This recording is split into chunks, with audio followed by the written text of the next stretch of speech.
Entonces, ocultación. ¿Qué es la ocultación? Es la exploración auditiva, ya vamos a utilizar el sentido del oído, para percibir los ruidos, ya sean normales o no, que se producen en el aparato respiratorio. Se efectúa directamente con la oreja, ya vamos a ver y hemos hablado en anteriores clases que anteriormente no existía ningún tipo de instrumento y los médicos ocultaban directamente, ¿no?, sobre los pacientes. Pero ahora tenemos el famoso fonendoscopio que se aplica sobre la piel del tórax. Ocasionalmente este último se coloca delante de la boca a ocultación preoral. Ese es otro método antiguo que ya no se utiliza. En ocasiones es suficiente hallarse al lado del enfermo, lo cual sería la ocultación a distancia o la extra ocultación en aquellos sonidos que son muy evidentes. Ya vamos a ver algunos soplos, por ejemplo, cardíacos como el de la estenosis aórtica, que es muy evidente y no necesitamos ningún estetoscopio para percibirlo. Sí. También en la parte respiratoria, por ejemplo, en la crisis asmática, hay sonidos como el estridor laríngeo o los roncus y las sibilancias que van a ser muy evidentes. Ya no vamos a necesitar un estetoscopio para auscultarlo o para percibirlo.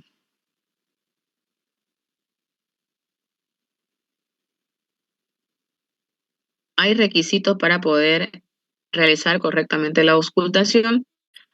Debe practicarse, nos dice en primera instancia, en una habitación con una temperatura confortable. Ya tenemos que tomar esto en cuenta.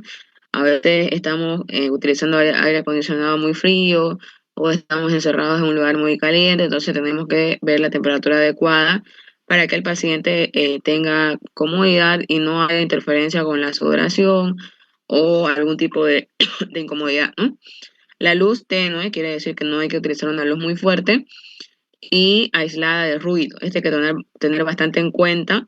Ya siempre que tienen que auscultar a los pacientes, traten de eliminar todos los ruidos alrededor, ya sea de los familiares que tal vez están conversando, las personas afuera del consultorio, ¿no? Tienen que todo mantener el silencio. Por eso en los hospitales siempre hay señalización donde nos dicen que tenemos que mantener silencio.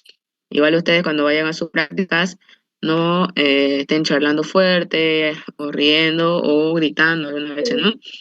Porque debemos mantener este silencio para poder hacer un buen examen físico. Siguen accediendo a sus compañeros.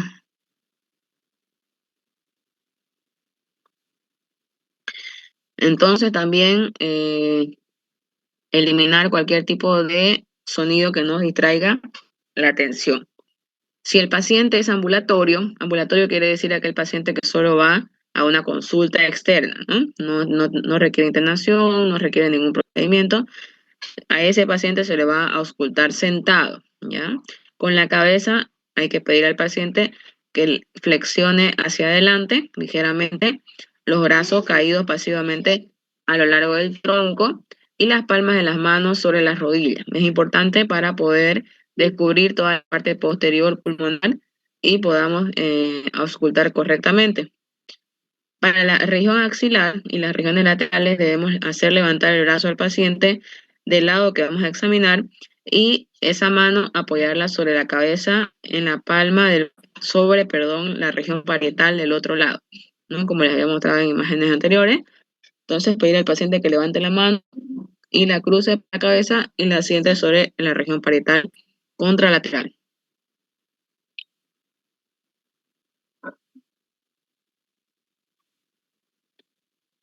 Entonces ahí vemos, ¿no?, un consultorio con una luz tenue, aislada totalmente de ruidos. Eh, eh, la temperatura del paciente, nunca se olviden también, la temperatura del ambiente, perdón, le van a auscultar, debido a que tenemos que pedirle que se retire la ropa por lo menos en la parte posterior, ¿no? El segundo requisito, el tórax debe estar desnudo. Ya esa es la premisa para realizar una correcta ocultación. Tenemos que levantar la ropa del enfermo.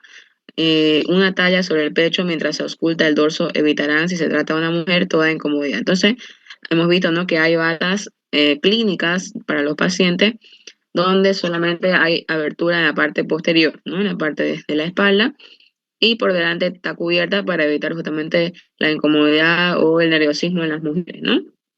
En el caso de un sujeto con mucho vello que crepita al ser comprimido por el pabellón del fonendoscopio, entonces miren, paciente que está con mucho vello puede generarnos un sonido extra y dificultarnos la ocultación al comprimir el fonendoscopio, ¿no? Y nos puede producir ruido casi indiferenciables de los detectores secos. Se nos puede hacer confundir con este tipo de sonidos anormales.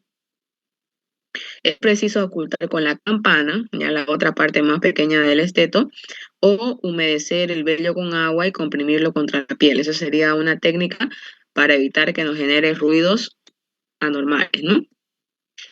Los ruidos producidos en la aponeurosis y articulaciones suelen desaparecer cuando el sujeto descansa en completa relajación muscular. ¿Ya? Esa es otra técnica.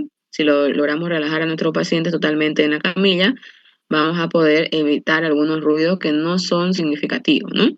También hay que mencionar los frotes motivados al rozar la escápula con la pared torácica o al ejercer presión con el estetoscopio sobre regiones del tórax que presentan gran cantidad de tejido adiposo. Por ejemplo, no vamos a ocultar en la región de las mamas, ¿no? Porque debido al gran contenido de tejido adiposo, no vamos a ocultar nada, ¿no? Se va a escuchar totalmente silencio. Entonces ahí vemos, ¿no? Tenemos que descubrir el tórax al paciente y auscultarlo correctamente, esa es la forma, siempre comparando a ambos lados, ¿no? Siempre les había dicho, si escuchan el vértice pulmonar, compararlo con el otro vértice del lado contralateral. Como tercer punto, en caso de roces pleuríticos, debe desechar en absoluto la ocultación inmediata o directa, ¿ya? Entonces, una vez detectemos los roces pleuríticos que son como la onomatopeya, quiere decir el sonido parecido a este roce pleurítico, vendría a ser el frote entre dos membranas duras, podemos decir así, ¿ya? Entre dos láminas duras, entonces más o menos así se va a escuchar el roce pleurítico. La campana del fonendoscopio debe aplicarse con firmeza. Si se inclina de un lado ligeramente o no, se excluye el aire. Podemos oír un rumor sordo y confuso semejante al que se percibe cuando se aproxima la concha de un caracol grande al oído, ¿ya? Entonces, más o menos ese va a ser también el sonido que vamos a percibir, ¿ya? Un ruido semejante se oirá si las piezas auriculares del fonendoscopio no ajustan a los oídos del observador o si están puestas al revés. Entonces, miren, todos estos detalles tenemos que tener en cuenta a la hora de ocultar, ¿ya? Entonces, tenemos que inclinarnos ligeramente hacia un lado al ocultar, ¿ya? Para evitar estos ruidos sobreagregados. Ahí vemos, mire, antiguamente se realizaba esta técnica donde se colocaba una membrana muy delgada, como un plástico prácticamente, y sobre eso se ocultaba, ¿no? Se decía que era un facilitador del sonido. Y posteriormente se desarrolló este estetoscopio, miren, una forma de un tubo hueco, el cual se ponía entre el médico y el paciente para poder ocultarlo. Y actualmente ¿no? Que tenemos disponible para utilizarlo, el estetoscopio actual con las partes de las olivas, que son las partes que van a ingresar a nuestro conducto auditivo externo, las ojivas, que vienen a ser los tubos auditivos normalmente metálicos, que van a transmitir el sonido a la parte plástica, ¿no? Que es el muelle, miren acá, que es el entrecruzamiento, el tubo en Y, la manguera, que es la parte más larga del fonendoscopio, un tubo flexible, y por último, hay un conector todavía, miren, especializado, posteriormente el diafragma y la campana. La membrana de doble frecuencia ocultador se llama la cabeza, ¿no? La membrana la parte más amplia y la campana la parte más delgada. Como cuarto requisito, no existe ningún motivo que justifique la respiración bucal nasal para la ocultación. Ya, entonces nos dicen que ya no tiene valor la respiración bucal o nasal, ¿ya? Hay quien cree que es un error alterar el hábito del enfermo, pues si se le obliga a respirar diferente como acostumbra, con facilidad altera los caracteres de la respiración. Es mejor no hablar de esto al enfermo, dejándole que respire como sea su costumbre, recomendándole solo que lo haga de forma tranquila y muy normal, sin esfuerzo alguno o con la mayor regularidad posible, evitando que haga sonidos guturales, ¿no? Sonidos que no tienen nada que ver con su respiración normal. Entonces solamente pedirle al paciente que respire como él está acostumbrado. Como quinto punto, el principiante en auscultación oye más bien demasiado que muy poco, ¿ya? Entonces, a muchos de ustedes ya le está tocando auscultar, por ejemplo, ¿ya? Las prácticas las estamos haciendo así, chicos, para los que no han ido todavía. Ya las personas, primero hago la pregunta, normalmente de lo que ya hemos avanzado, y las personas que están respondiendo ya se les está, o les estoy dejando ocultar, palpar, percutir, ya en todo lo que encontramos en los pacientes. Bien. Entonces váyanse estudiados a prácticas, todo lo que hemos avanzado hasta ahorita, lo que hablamos en clase, los ejemplos que les doy, se está presentando en los pacientes, entonces le estamos haciendo preguntas, ya, entonces estén atentos, por favor. Entonces a lo que ya les tocó ocultar, han visto, ¿no? Se han dado cuenta de que ustedes pueden escuchar un montón de cosas y normalmente no distinguirlas, ¿no? Entonces, esto se debe a que no han aprendido a prescindir de ciertos ruidos que no tienen importancia diagnóstica y a concentrar su atención sobre los sonidos que realmente la tienen. Un consejo es que vayan escuchando en YouTube, por ejemplo, los sonidos normales, ¿no? Como es el murmullo vesicular, los ruidos cardíacos, para que cuando les toque con los pacientes ya tengan una experiencia y no les sea difícil distinguir lo normal de lo patológico, ¿no? Es aconsejable considerar en primer lugar el murmullo vesicular haciendo caso omiso de los demás ruidos. Entonces, primero ustedes, los que están escuchando por primera vez, céntrense o concentren su atención en el murmullo vesicular, ¿ya? Aún aquel dice solo en la fase inspiratoria durante una serie de 4 o 5 respiraciones, ¿ya? Para detectar un ruido, entonces, hay un requisito de escuchar por lo menos 4 a 5 respiraciones. Se hace lo propio con el ruido expiratorio, teniendo la precaución de comparar puntos simétricos. Entonces, siempre hagan de forma simétrica. Quiere decir, si auscultan en el vértice derecho, se van a compararlo al vértice izquierdo. Como quinto punto, el principiante entonces dice, ¿no? En auscultación oye más bien demasiado que muy poco. Al reloj enseguida se atiende a los ruidos anómalos. Ya una vez que sepan identificar el murmullo vesicular, nos vamos a los ruidos anómalos como son los estertores. Ya creo que a varios le ha tocado ocultar los estertores famosos. Ya también están los soplos, los frotes, reteniendo solo aquellos cuya evidencia sea absoluta. Siguiendo el prudente consejo del ENEC de vigencia actual, vale más dejar de etiquetar un ruido anómalo, dudoso, que caer en el error de asignarle un significado erróneo, ¿ya? Entonces, siempre ustedes que no estén seguros de algo, no le pongan o no le atribuyan a que es un sonido en específico, ¿ya? Siempre estén seguros de lo que están escuchando. Por eso, ahorita como son sus primeras, bueno, algunos ya son sus segundas, terceras prácticas, pero vamos ya a empezar al examen físico, entonces concéntrense en los sonidos normales, como es el murmullo vesicular en la parte respiratoria, ¿no?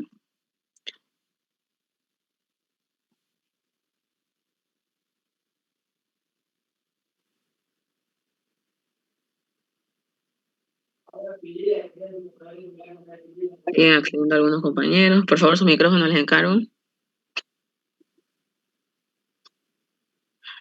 Como sexto punto, la ocultación del pulmón debe ser ordenada y completa. Ya es todo un protocolo, es una secuencia que debemos respetar para evitar que no se nos pase ningún detalle, ningún sonido extra o anómalo, ¿no?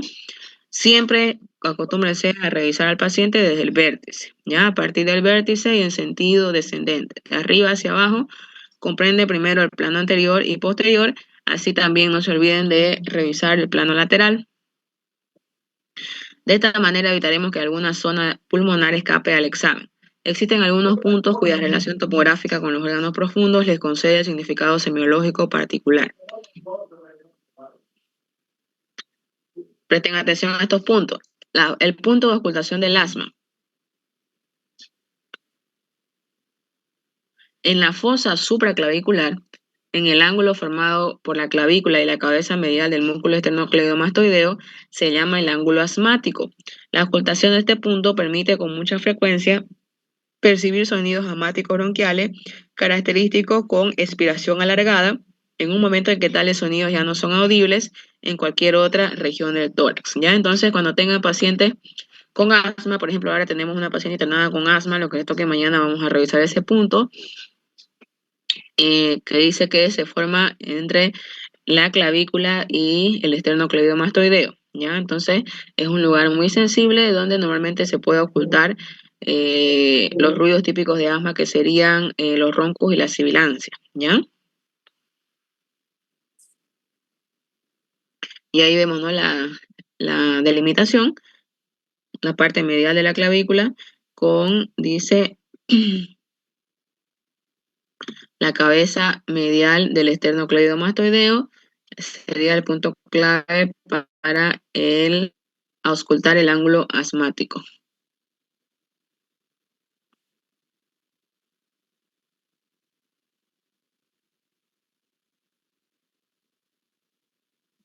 Luego tenemos la zona del arma de Chauvet. En la mitad de la línea trazada desde el espacio que existe entre las apófisis espinosas C7 y T1, la séptima cervical y la primera torácica, hasta la prominencia muy aparente y fácilmente palpable situada hacia la parte media de la espina de la escápula, ya sería en la parte posterior, se conoce con el nombre de tubérculo del trapecio. Es uno de los sitios más adecuados para descubrir por auscultación el comienzo apical de la tuberculosis pulmonar, ¿ya? Tuberculosis pulmonar tiene la predilección de afectar a los vértices pulmonares. Ya desde ahora vayan aprendiendo ese dato, que es muy importante cuando ya les toque revisar pacientes con tuberculosis. Esta zona es muy característica que encontremos las lesiones por tuberculosis, ya sean, por ejemplo, eh, las famosas cavernas de tuberculosis, los famosos también tenemos granuloma por tuberculosis, ¿no? Entonces, todo eso son importantísimos a la hora de auscultar al paciente.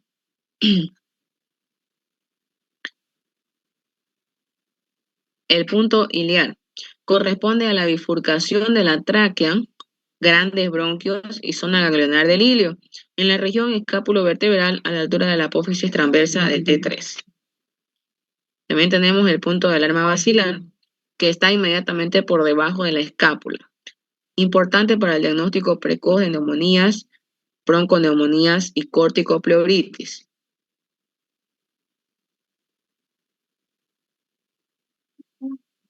El punto cisural coincide con el borde interno de la escápula, ya la parte posterior también, oblicuada al colocar la palma de la mano del brazo del mismo lado sobre el hombro opuesto. Y corresponde, este punto nos dice, a la cisura interlobar. ¿Ya? Entonces colocamos la palma de la mano del brazo del mismo lado sobre el hombro opuesto. Cruzamos entonces el brazo y justamente ahí podemos encontrar la cisura interlobular. De esta forma, ¿ya? Es una posición útil poner en evidencia la cisura interlobular. Esto, por ejemplo, va a tener importancia en aquellos derrámenes intercisurales. Ya vamos a ver algunas radiografías donde las cisuras van a estar bien marcadas. Normalmente las cisuras no se ven en una radiografía de tórax, ¿no? Son invisibles debido a cuando están vacías o no tienen contenido. Pero cuando ya hay un derrame en esa zona que puede ser muy pequeño, aparece en la radiografía y a la auscultación vamos a escuchar crépitos normalmente o abolición del murmullo. También nos dice en la literatura que tenemos que revisar y auscultar la parte del hueco axilar, ¿ya? En lo alto de la axila alcanza la parte alta del lóbulo superior. Como séptimo punto, no debe terminarse jamás la ocultación torácica sin haber hecho toser al paciente. Ya no se olviden este dato.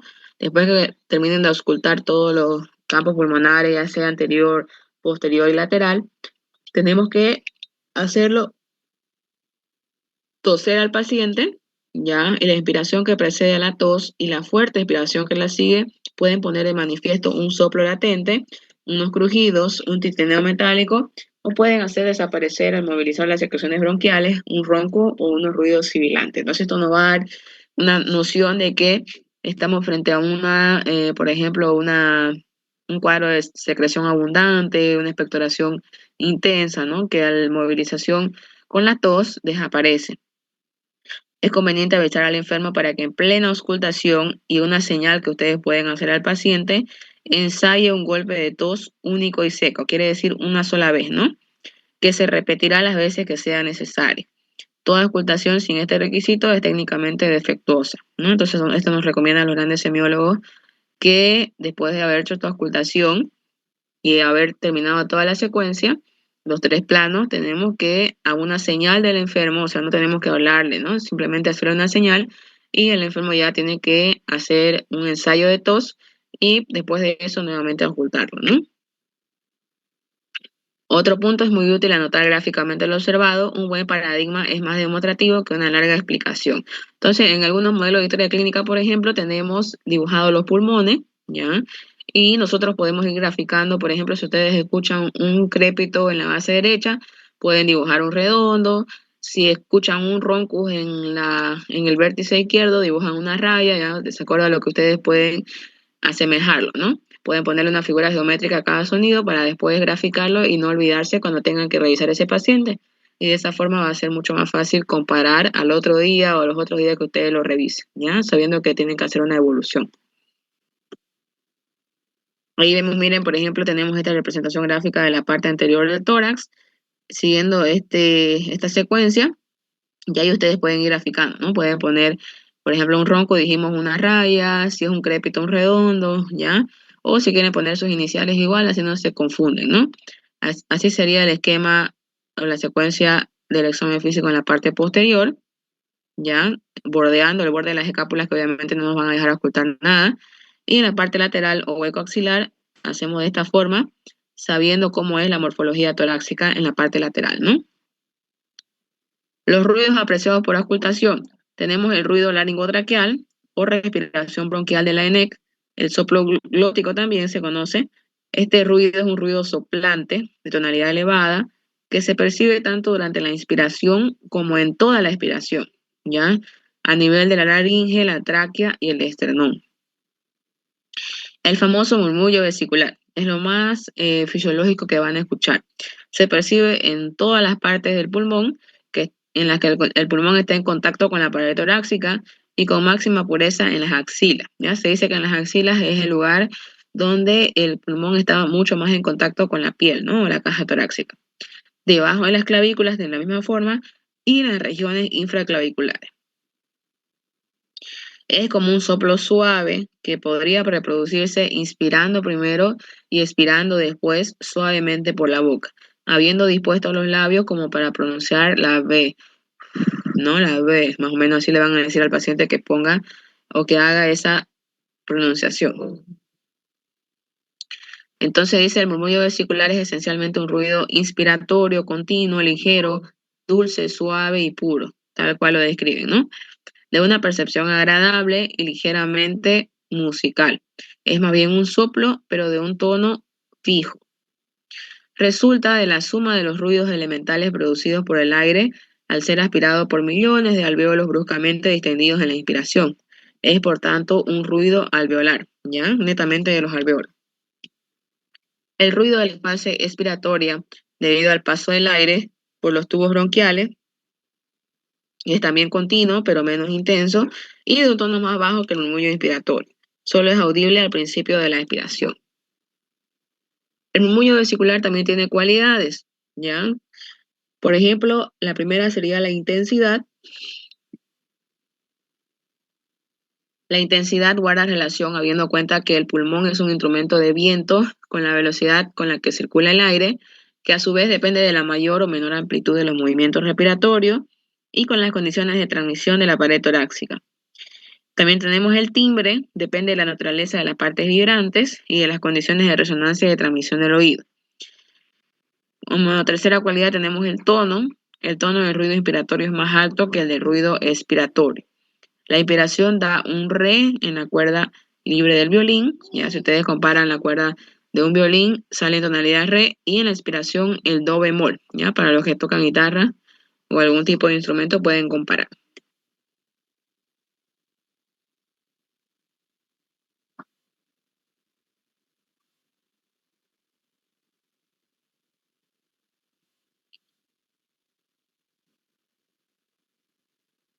Posteriormente tenemos el ritmo, ¿ya? La inspiración es toda ella audible. La expiración solo lo es en sus comienzos.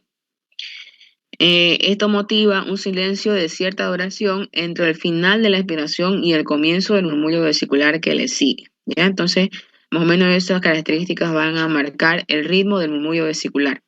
También tiene una simetría. El murmullo vesicular es simétrico, es decir, se presenta con iguales características acústicas en las partes simétricas de los pulmones. Solo hay una excepción. En la región escapulovertebral derecha y hacia la espina del omóplato, la respiración es más fuerte o de un timbre bronquial más rudo que en la zona opuesta, debido al mayor grosor de los tubos bronquiales a ese nivel. Ya no se olviden la diferencia entre el bronquio derecho y el bronquio izquierdo, ¿no? El bronquio derecho, a ver qué me puede decir la diferencia anatómica.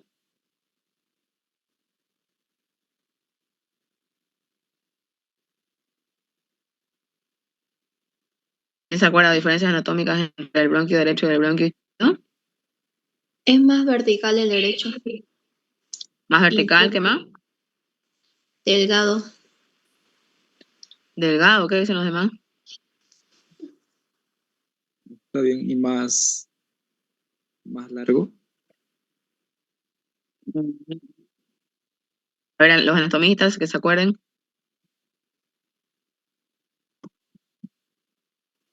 Uno presenta 3 bronquios primarios y el otro presenta 2 bronquios primarios, luego de la carina. Claro, lo que queremos es la diferencia entre uno y otro, no el número, ¿no? El bronquio derecho es más Las largo, lobulaciones es igual. más recto y es más A ver, delgado. Adrián, de nuevo, ¿no te escuchamos? El bronquio derecho es más largo, va más vertical y es más delgado. El bronquio izquierdo es más corto, es más grueso y va más horizontal que el derecho. A ver, se confundió un poco, Adrián. A ver, ¿alguien lo puede ayudar? Vertical es el izquierdo y el horizontal es el derecho. A ver, el derecho No, el tiene derecho es todas más las vertical que facilidades, el izquierdo. ya para que no se confundan y no se olviden. El derecho tiene toda la facilidad para que entren los cuerpos extraños o las bacterias. A ver, imagínense qué facilidad le pueden dar para que ingrese por el derecho. Por eso las neumonías lobares, por ejemplo, son más frecuentes en el lado derecho. ¿Por qué? Porque ese bronquio tiene todas las condiciones para que las bacterias penetren directamente al pulmón, ¿ya? Entonces, Adrián nos dijo muy bien, es grueso el bronquio derecho. ¿Qué más? ¿Quién se anima más al bronquio derecho?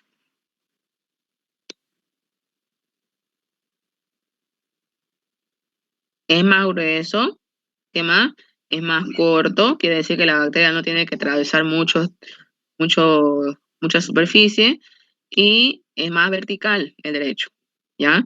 Cosa que si nos entra una bacteria a través de la tráquea, va a tener mayores condiciones o mayor facilidad para entrar por el lado derecho. Ya en cambio el izquierdo se dice que es más horizontal, más largo y más delgado, ¿ya?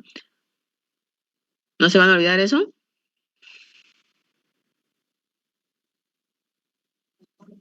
Doctora, yo que sepa, el izquierdo es más horizontal y el derecho es más vertical. Exactamente, eso le dije, ¿no ve? Tiene todas las condiciones para que entren los cuerpos extraños por el bronquio derecho, ¿ya? Imagínense, viene la tráquea toda vertical, ¿no ve? Gruesa. Y aparece la bifurcación de los dos bronquios. Entonces el derecho, a ver, ustedes lo ven al revés, ¿no? El derecho va a ser más vertical, quiere decir que el cuerpo extraño va a entrar y más fácilmente va a irse por la parte vertical, ¿no? Por el lado derecho. Es más corto y es más grueso. ¿Ya? No se olvide.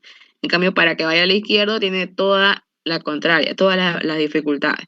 Es más delgadito, es más horizontal y es un poco más largo. ¿Ya? ¿Les quedó claro eso? Sí, doctora. Perfecto.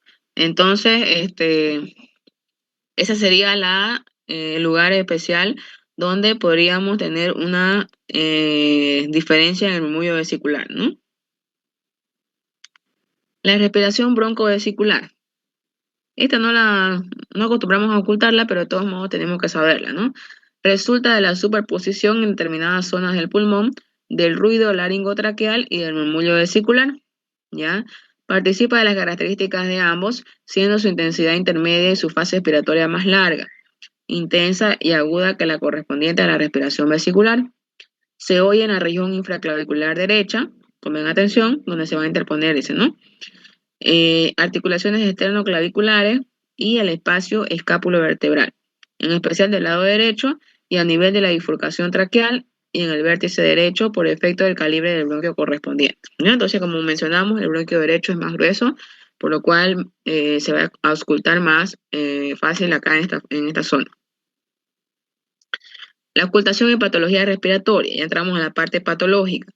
En la ocultación del tórax en circunstancias patológicas, podemos darnos cuenta de las variaciones del murmullo vesicular, de la existencia de ruidos adventicios o accidentales, como son los soplos y los estertores, y de la normal transmisión de la voz hablada o cuchicheada o de los ruidos producidos en la superficie del tórax, ¿ya?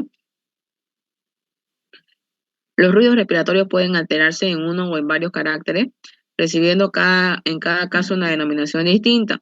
Cabe señalar que el ritmo y la intensidad pueden modificarse a voluntad, ¿ya? A voluntad del paciente.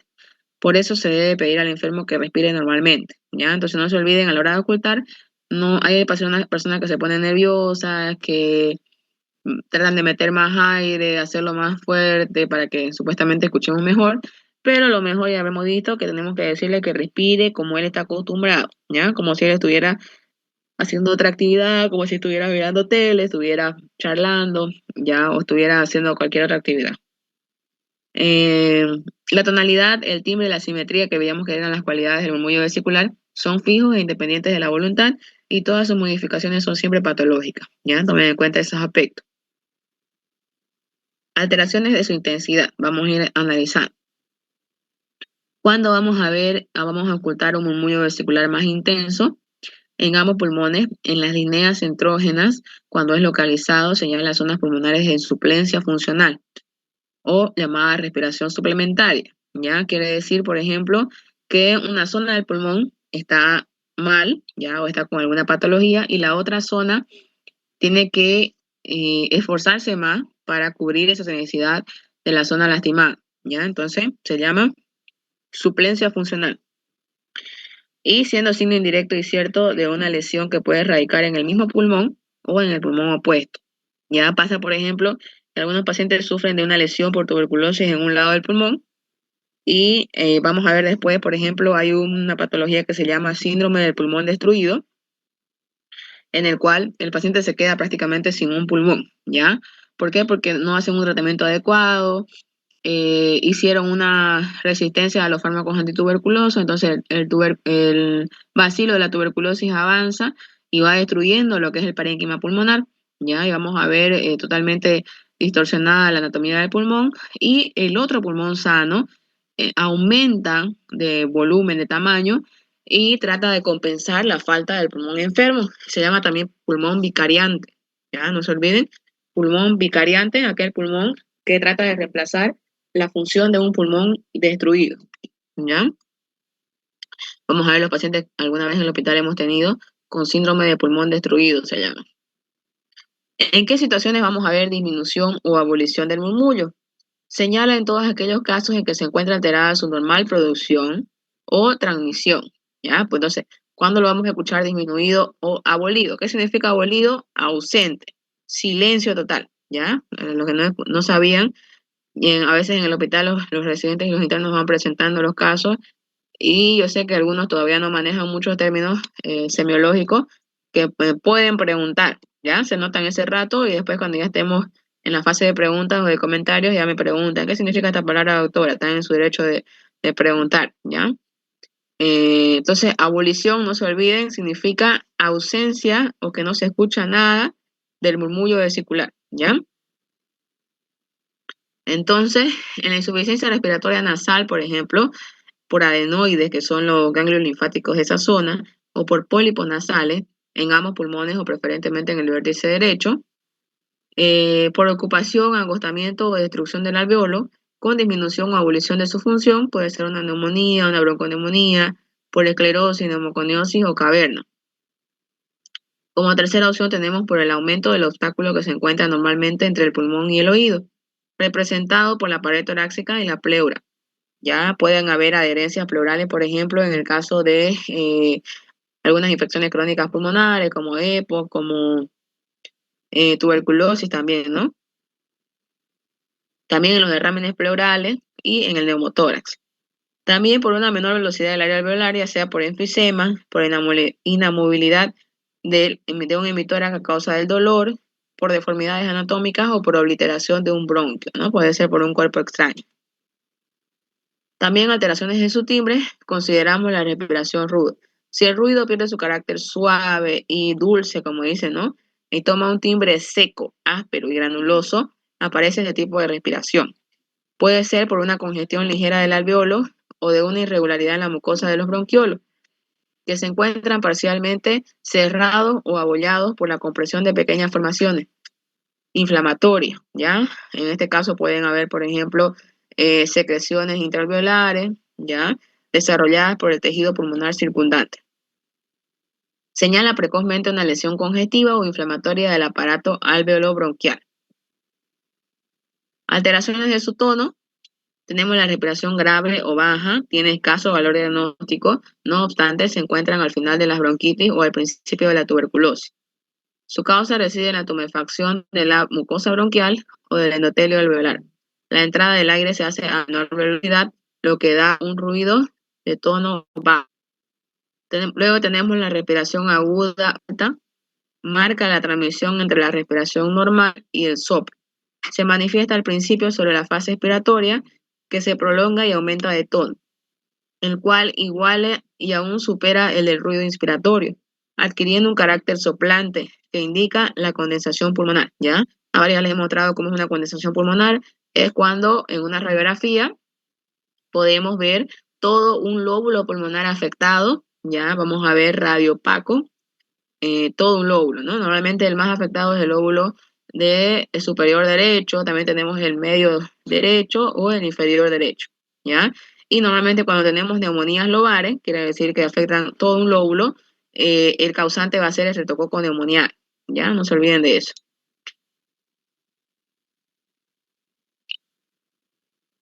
Muy bien, entonces nos quedamos estamos en alteraciones del tono del murmullo vesicular, ¿no? Respiración aguda o alta, dijimos que marca la transmisión entre la respiración normal y el soplo, ¿ya? Se manifiesta al principio sobre la fase expiratoria y se prolonga y aumenta de tono, adquiriendo un carácter soplante, que nos indica una condensación pulmonar incipiente y si se encuentra localizada en el vértice, es un buen signo de tuberculosis apical. Nunca se olviden que tuberculosis tiene predilección por los vértices pulmonares, ¿ya?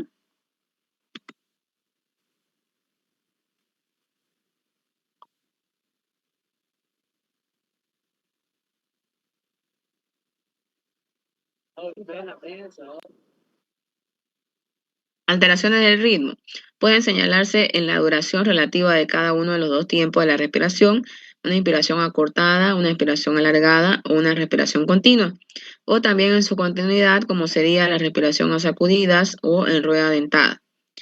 La inspiración acortada, entonces definida por su nombre, se observa en aquellos casos en que la expansión normal del pulmón se encuentra dificultada. Puede ser proceso doloroso, como la pleurodinia, que viene a ser el dolor a nivel pleural, o por alguna fisura costal, una fractura de costilla, ¿no? Disneas con aumento de la frecuencia respiratoria también nos pueden dar inspiraciones acortadas. ¿En qué caso tenemos expiraciones alargadas? Consiste en que la ocultación se torna perceptible una parte mayor o menor de la expiración, ¿ya? En estado normal es muda. Puede alargarse hasta igualar o rebasar la duración de la inspiración, y se vuelve un sonido rudo, débil en la inspiración y de tonalidad elevada con tendencia a soplante en la mayoría de los casos de la expiración, ¿ya? Entonces, esta expiración alargada va a tener un carácter soplante y va a alterar la dinámica normal o el sonido normal de la expiración.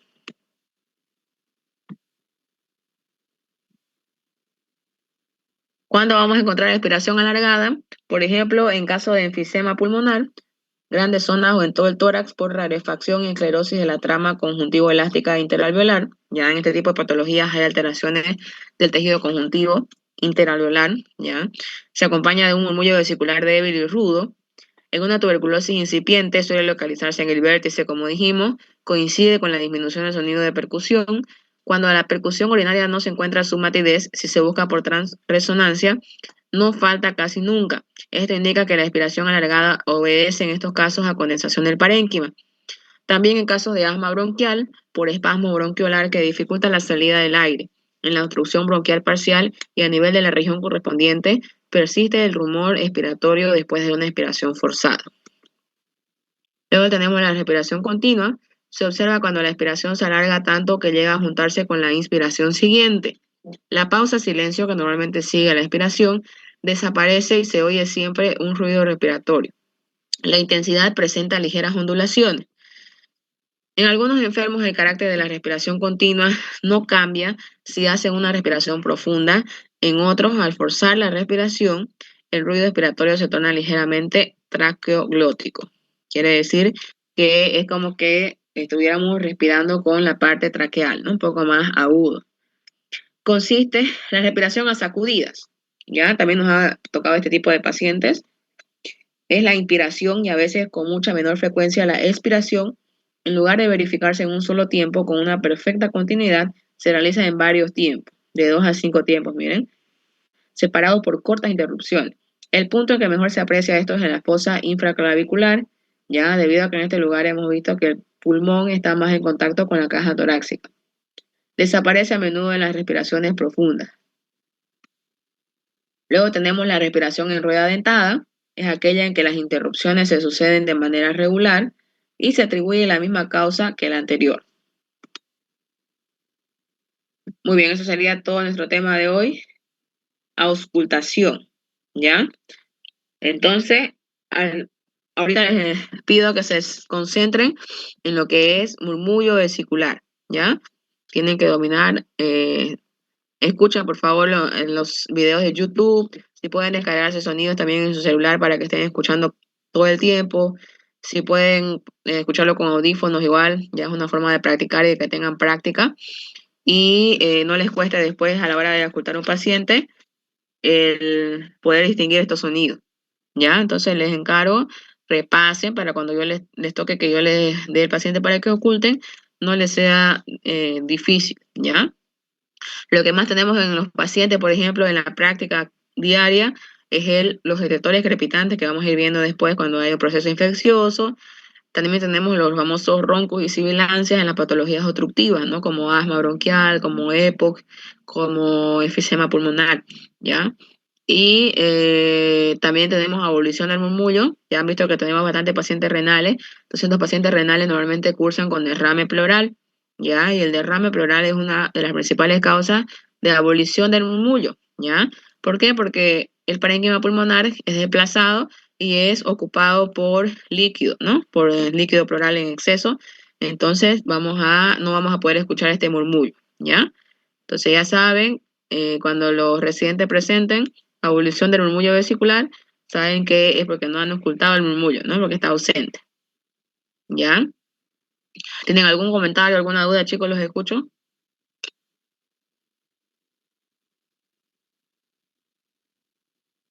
Doctora, buenas noches. ¿Sabe algo sobre el segundo parcial? ¿Hasta dónde va a ser?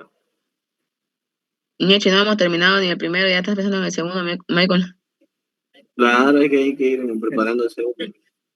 Imagino que va a ser toda la parte de respiratorio, ¿no? Sí o sí, y ya yo creo que la parte de cardiovascular igual va a entrar a la mitad, ¿no? Y respecto al práctico, El examen práctico lo voy a dividir en todas estas preguntas que estoy haciendo, porque como son demasiados, no le puedo tomar uno solo, ¿no? Entonces, por ejemplo, ya en esta primera ronda que están empezando, que empezó desde el lunes, les estoy haciendo ya preguntas, bueno, más de lo que vemos en teoría, pero aplicado a la práctica, ¿no? Siempre con el paciente ahí. Entonces, estén atentos, por favor, vayan repasando, porque cada paciente que nos toque, tenemos que dominar teoría para que en la práctica lo puedan reconocer. Ya estamos viendo, por ejemplo, el tema de fases, estamos viendo biotipo, estamos viendo, ¿qué más les he ido preguntando? Algunos signos, ¿no? Que estamos viendo que hemos avanzado ya en teoría, ya todo eso repase porque cuando nos toca el paciente ahí vamos a verlo, ya, y no se queden con dudas, siempre pregunten, ya, pero en la visita médica traten de hacerlo cuando terminemos de hablar del paciente, ya algunos están interrumpiendo a la mitad y tratando de hablar encima de los internos y los residentes, entonces siempre tratemos de que ya terminen de presentar todo, analicemos el paciente y ya cuando estemos por terminar ese paciente ya ustedes me preguntan sus dudas, ¿ya? Entonces, las preguntas que ya les voy haciendo y lo que ya están respondiéndome o lo que no me están respondiendo también ya es su nota práctica, ¿ya? Tomen en cuenta eso, por favor. ¿Alguna otra duda?